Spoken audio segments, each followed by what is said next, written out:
Dear Dhamma friends, today is the first day in our retreat and this time is allocated for question and answer session. Before starting the session, I will give a brief introduction or some guidelines. Since the 100th retreat onward in Nissarana Vanaya back in Sri Lanka, we introduced a kind of a scanning system for the questions. And then onward, when it is going for another 10 retreats, we refine the system further and further. And it gave a lot of pragmatic and practical results.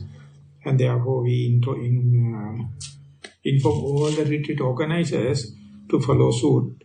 And I think everyone you would have received the written paper. But anyway, I will take little few minutes in the first day today. And first and foremost, we give the priority for the one's own experience. It is also expecting any kind of advice or to report. That is the main and the most important thing in this question and answer session. Usually it is being recognized as interviews. The difference here is we do common interviews. The second thing is, when we are listening to the series of Dhamma talks, there may be some questions pertaining to the talks, and that also allowed, and that we give the second place for the questions pertaining to the series of Dhamma talks, or day by day Dhamma talks. And the third one is, if anyone is having any suitable questions or valuable question or practical question regarding one's own spiritual life and ready to ask or ready to share with others, that also we accept as the third part of the discussion. And then onward, anything regarding other teaching systems or your past thing happen or relating to a pure Dhamma matters, we are not going to take. Because this time is precise and limited. So we take only the practical part. So therefore here Alakon will go through the questions and present first the related questions to one's own practice, and second related to the talks, and the third relating to the one's practical, the spiritual life, so that that particular person can answer the question what I am going to ask, and rest of the question which is not presented properly or not related to these first, second, third aspects will not be presented, and Vincent can explain them why we are not taking these questions. And the session will be in English. And whenever this is going to happen according to this number 1, number 2 and number 3, you can see the practical value. And at the beginning of the session, Vincent will allow how many questions in the number 1 category, number 2 and number 3. So managing of the time also will be easier, and others will be scanned and removed from the session. And I hope Vincent will take time to explain why it is not being taken for the session. So this is just basic instruction or guideline to start with. And the other thing is, individual can raise question in 2 ways. One thing is you can write it and keep it on the question box, or you can raise the question while the session is going on.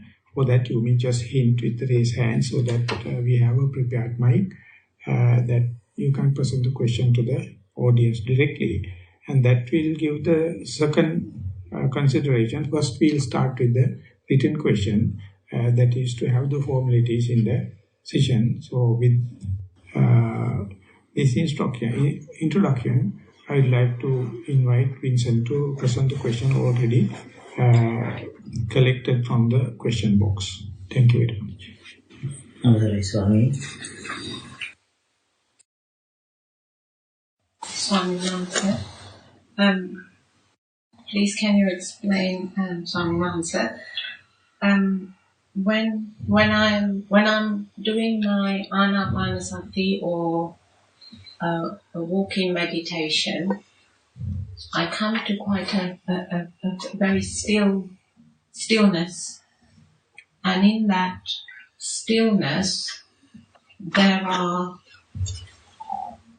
the sounds or something that comes, but I hear it and it goes, or I feel a sensation of a breeze and it goes. Can you explain the choiceless awareness concept when you are in that deep sense of peace? Also, before going to the question, I have cross questions. One thing, that the peaceful state, the vast space, the infinite space, is it an accident or is it a result of your meditation? It's through the meditation, I concentrate on the breath and it goes into a nothingness. No. Okay, that's the first short answer is yes. Second thing is, when you are in that vast, not so infinite, your mind or stream of consciousness is lesser amount of defilements according to your judgment or more amount of defilements when compared to the normal state of your mind? Less. So these are the two things you have to guide. When and where the meditation is going on, different states of mind. So mind states are coming.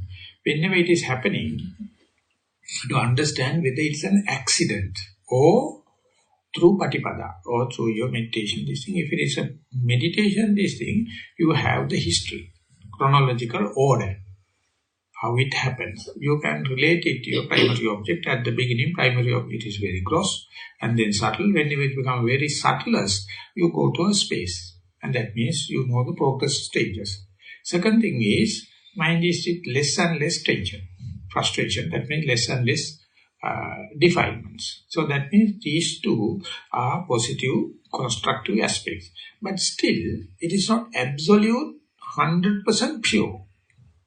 Therefore, sounds are happening, thoughts are happening, and what should I do to these sundry items? Three phases, three things you can do, all are the same. One thing, just you can be aware, I can't go to the absolute, whatever the method I can do, so therefore there are sundry items are there.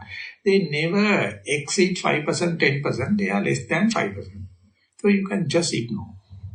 And the second thing is, if anything happens frequently, or the sound is coming and disturbing you more than thoughts and pains, or pains are happening all the time more than the sounds and thoughts, you can see trends.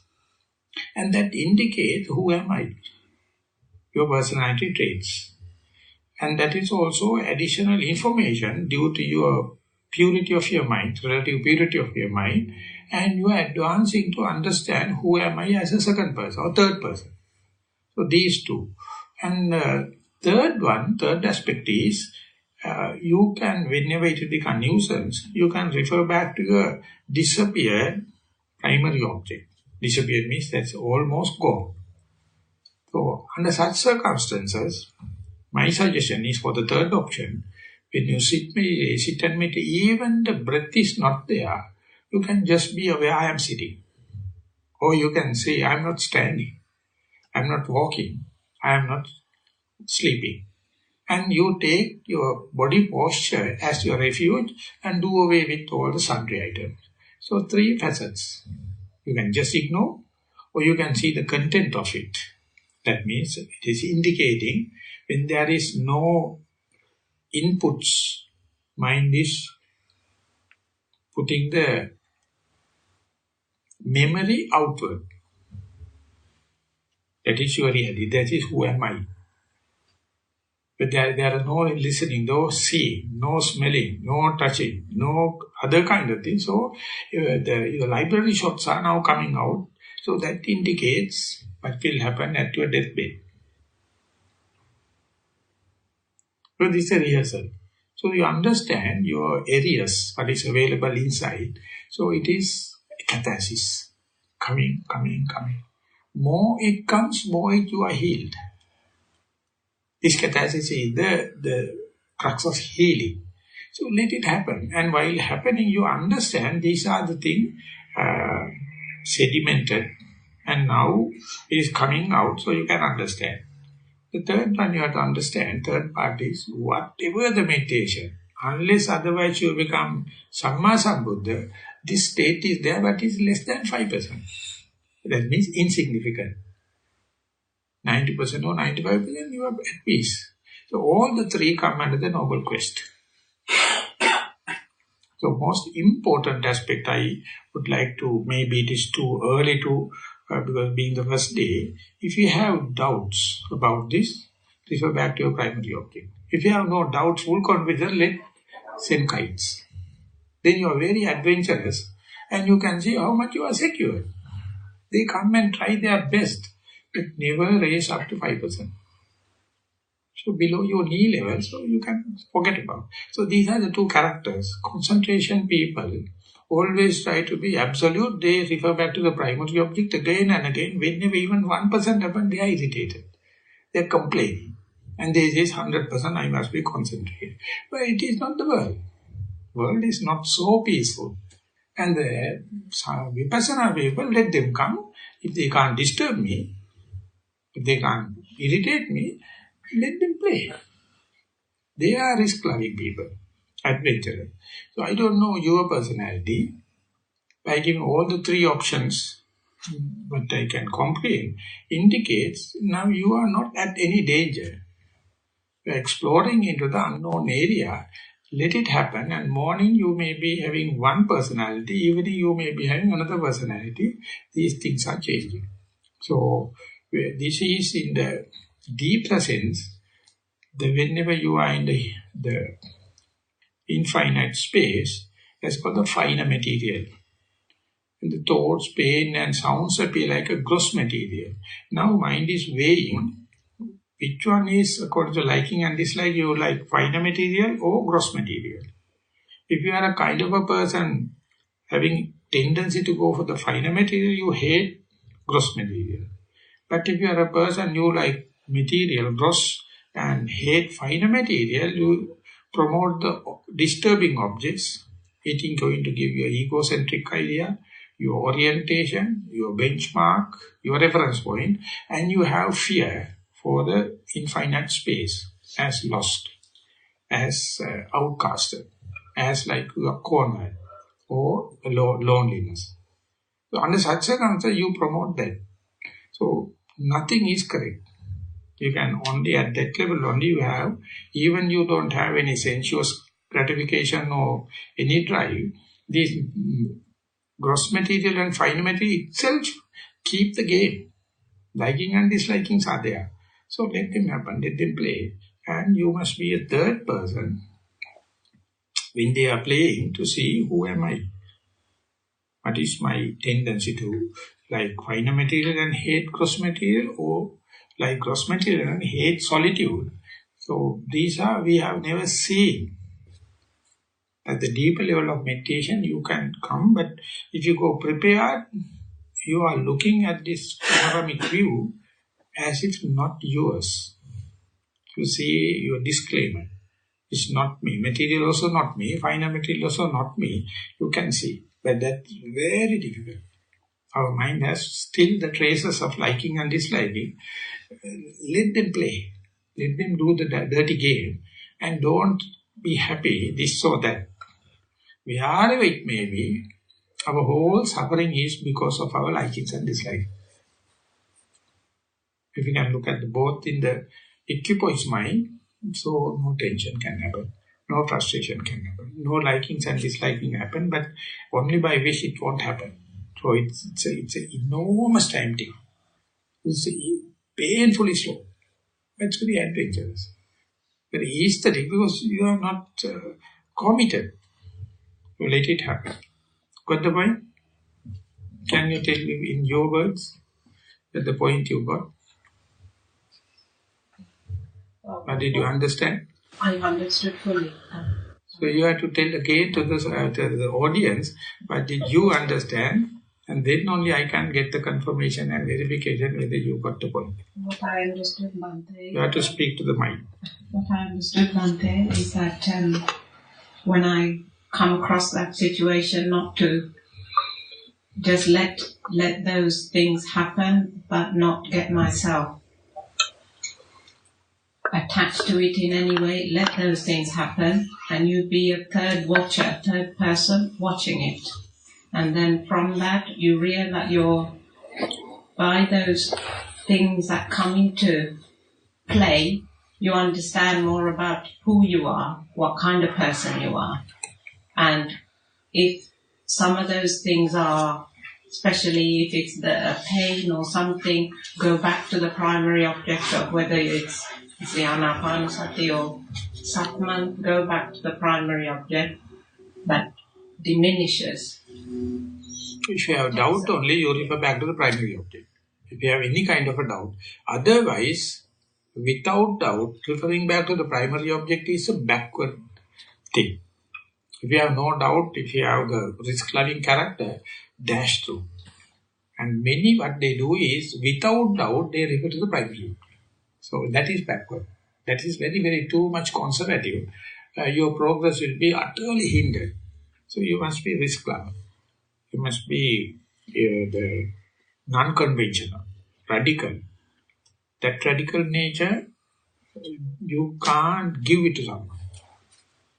Even you can't ask from someone because it is very intrinsic. But anyway, you have to promote it. That radical nature. Then your advancement is very fast. Okay, thank you.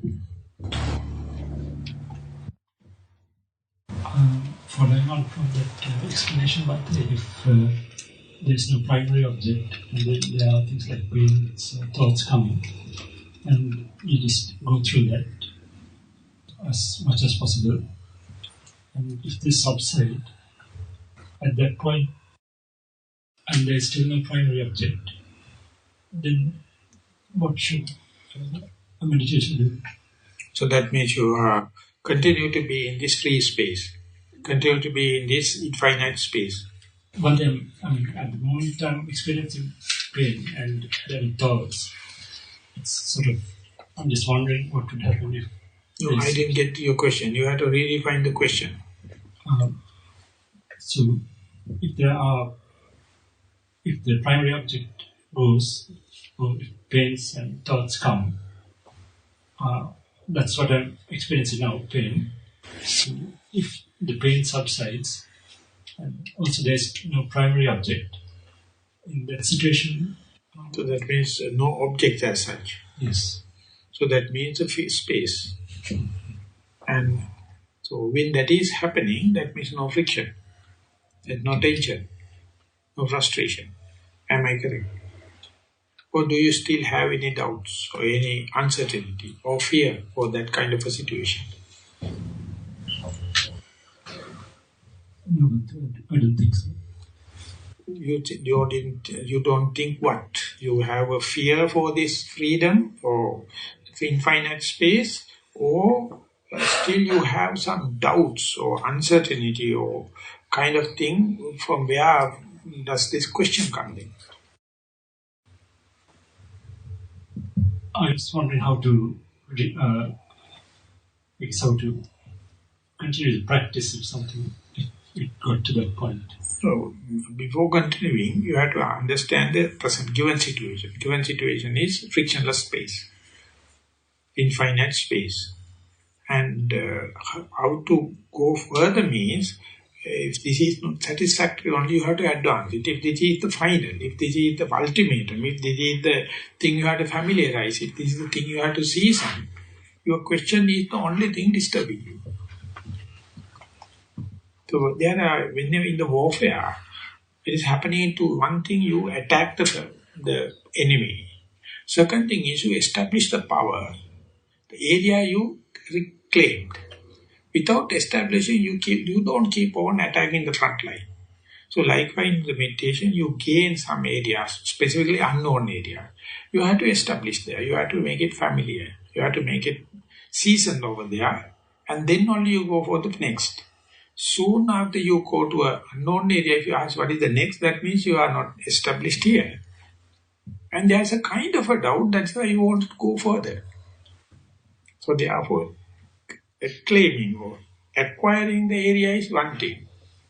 Understanding now I am in the new area, before going to the next I have to establish this or reconfirm it is the second thing. That's called galvanizing effect. That's called the reinforcement effect. So without that, if you keep on attacking, you don't know where are you now, because now you're already in the enemy side, unknown area. So therefore, when it is happening, first and foremost, make sure it is something happened due to your practice. It is not an accident. Second thing is, this situation is less defined than the early situation. If that is the case, you have to let them get seasoned. Let them get established. Then establishment once fulfilled, confidence happens. Okay, now it's okay, then you can go further. Without confidence, if you are going to, even if you acclaim new area, or if you go back, you don't know your area orientation. So when and where you acquire new area, you have to establish the power. That's called reinforcing effect, galvanizing effect. That means you are developing confidence about where are you and the orientation, where are you. These things are very important when you are exploring into the new areas. So therefore this state, if you are going to explain, if I got correctly, is good. But you don't know how to foster it. You don't know how to secure it. You don't know how to reinforce it. So that is not meditation, it's a deductive knowledge. I noticed that when there are pains, sort of try, if you focus, if you can find the focus of the pain, it sometimes disappears. It's manageable. A disappearance in your terms, it's a temporary short disappearance or long lapses. Sometimes it disappears from that point and then appears somewhere else. So that means it's a temporary kind of thing. It's also good. That means that pains are not a chunk. It's a fragmented now. In between you find space. But again you go into the pain. Again when you focus disappears. So it's a kind of a thinning out. Just clouds are thinning out and here and there you can see the sun or the moon. So you can see. But later you may find a chunk of spaces, no pain, no primary object, nothing, and vastness. These are the early signs, if I got correctly. Early signs are there. So you have to understand with respect to the have, there is a point where not have. Having and not having. Get the point? Pains and thoughts and primary objects you have. Sometimes you don't have. So they are reciprocal each other. Now you are going to see not have situation. No primary object, no thought, no pain, but again going to have. Again you're going to have, don't have. So this is a kind of early signs and ultimately they will separate, polarize for your clarity. That is what you call the advancement. So you have to continue patiently so that they will get polarized. At a time you have object, primary object or secondary object. Sometimes you have no object, but you are very clearly know because you have gone through these early signs and ultimately they get polarized.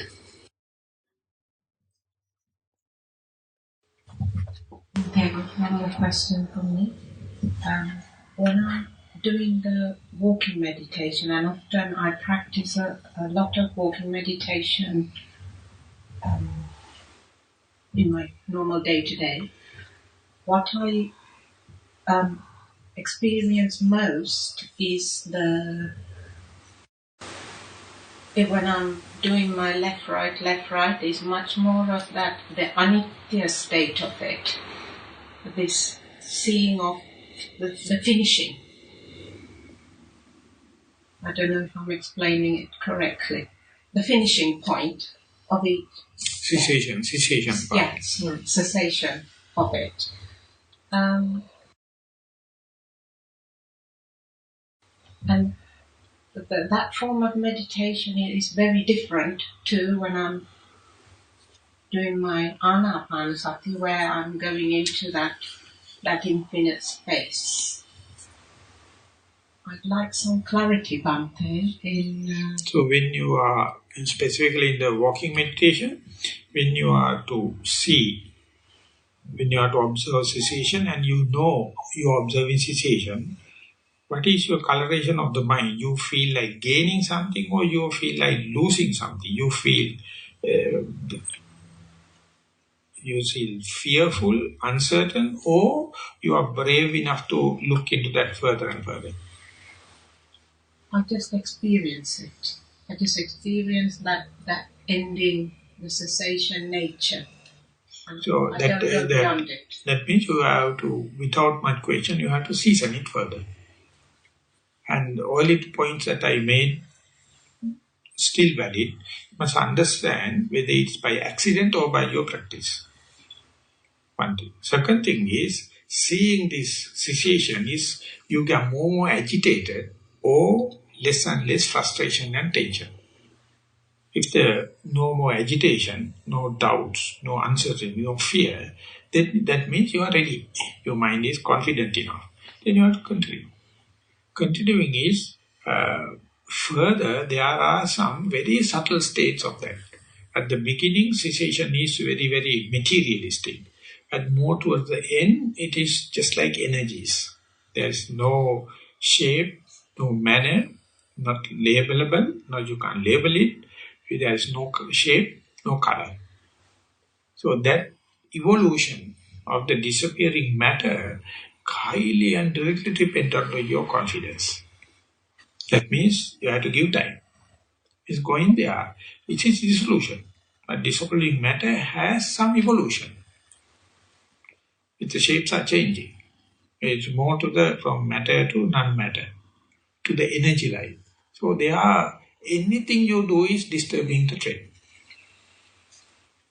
Understand? I didn't understand. Anything you are going to do, you can disturb the trend. What you have to do is do nothing. You are learning the art of doing nothing and getting the maximum benefit. So it's happening. But you have to be fully alert, fully vigilant, fully diligent, and make sure no even a volition, no any determination, no any wish. And you can see things are happening 100% when you withdraw yourself. Get the point? As far as self is there, as far as the ego is there, as far as the desire is there, thing is distant. Trend is distant.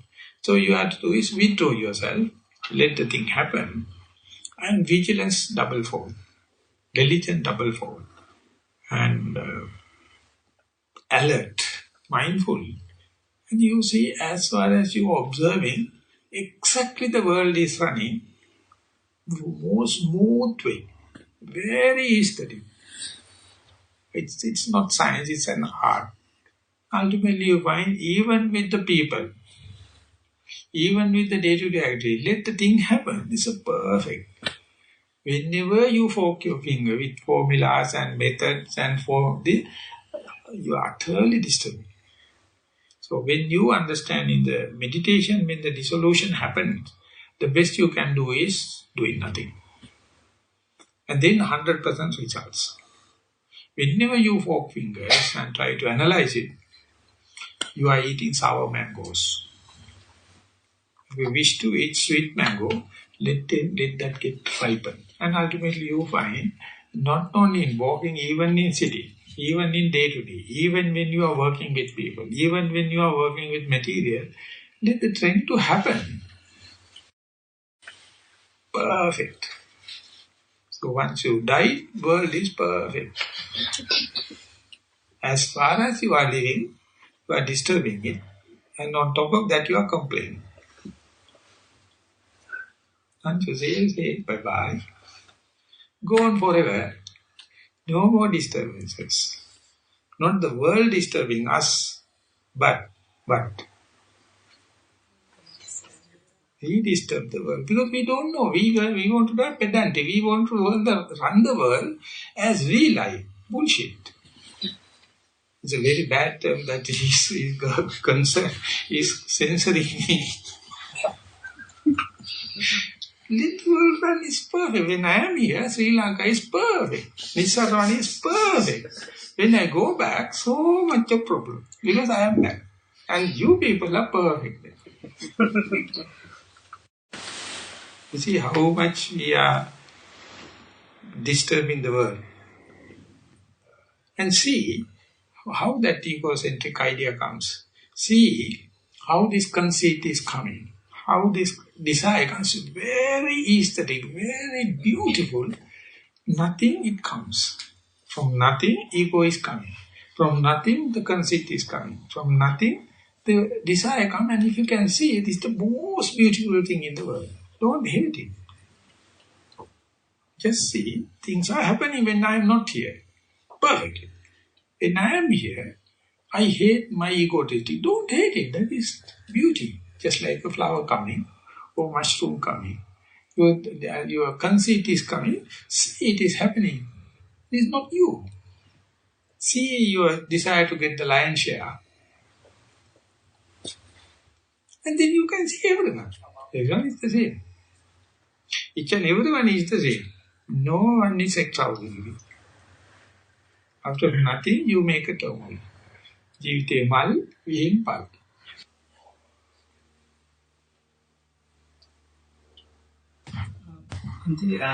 When doing the practice today and all, and especially today, I think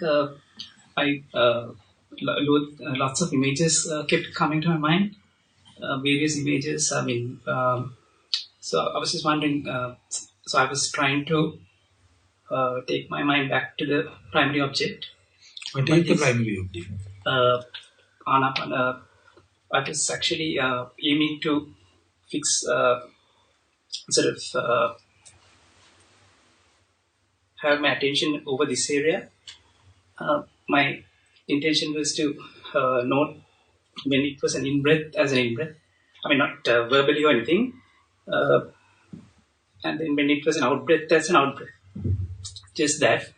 But using this area as a reference point. So that was my exercise. But then lots of images, like various images, vivid images kept coming up.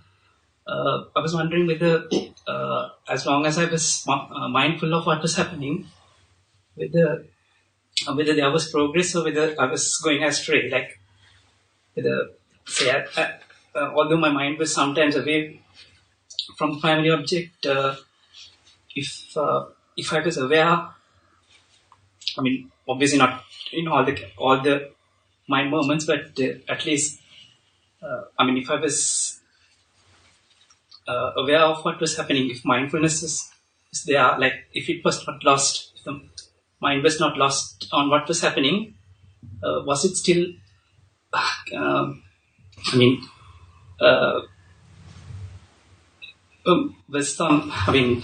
was my meditation progressing because my mindfulness was there? So is mindfulness catching the momentum or losing the game? It was trying to catch up. It was on the positive side, I would say. That is the only thing. So, I guess you are talking about sitting meditation, you are talking about anapanasati. So, yeah. These are very important in your statement. Without telling, I am sitting and doing anapanasati, if you are going to start with the images, the wrong end. So, first tell me, what is the kind of meditation you do and what is your primary object? Yes, Father. I got it. I am just analyzing it. So when it is there, then I know where to start. And your primary object is suggested by you or primary object suggested by itself? By myself, I would say. This is your basic mistake. Once you selected something not by itself prominent, it is abnormal. So the instruction says, if you are in sitting, just sit very comfortably. Make yourself very comfortable and balance and relax. Just see the relaxation. Don't go to the technical points. So then you are asking trouble. So simply you are not loving your posture. You are torturing. Because when the mind is not ready, still you try to focus into that. So first and foremost, understand you sit, whatever the posture may be, walking, maybe sitting, but maybe see whether you are comfortable. And if you know the comfort at that given point, and you are mindful on the comfort, it's a very good healthy start. And on top of that, if you are suggesting Anapanasati, that is the torturing machine. And on top of that, you are going to say, this is the point, definitely you are torturing yourself. So don't do it. Just sit and be aware that I am sitting and I am comfortable. If it is not so, adjust yourself. For the adjustment, it is called body knowledge. And when you are walking, don't impose the speed. Nothing. Just ask the body, what is your normal speed? And walk about 5 minutes here and there and see, the body knows that your speed. And then be happy that I am walking. I know I am not sitting. I know I am not standing. I know I am not sleeping. And knowledge on this walking itself is 100% marks. Rather than going to left leg than the right leg, lifting, moving, dropping, all these things are, without going into the first gear, you are going to go to the top gear.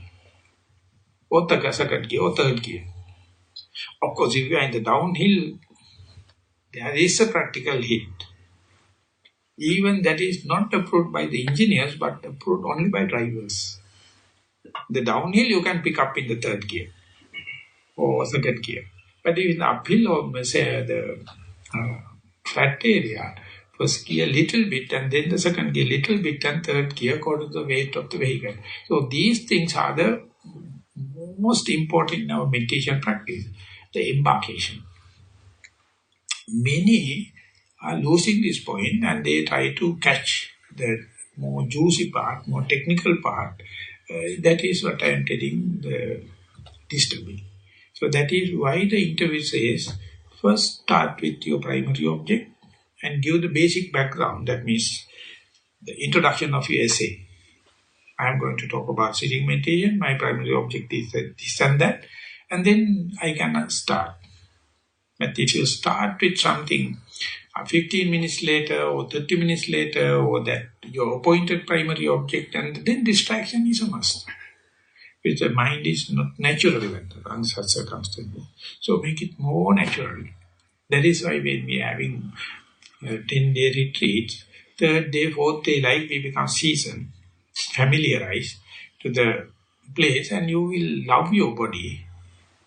You will compassionate your body and learn the body language, and therefore you will learn how to sit and be longer minutes to friendly with your posture.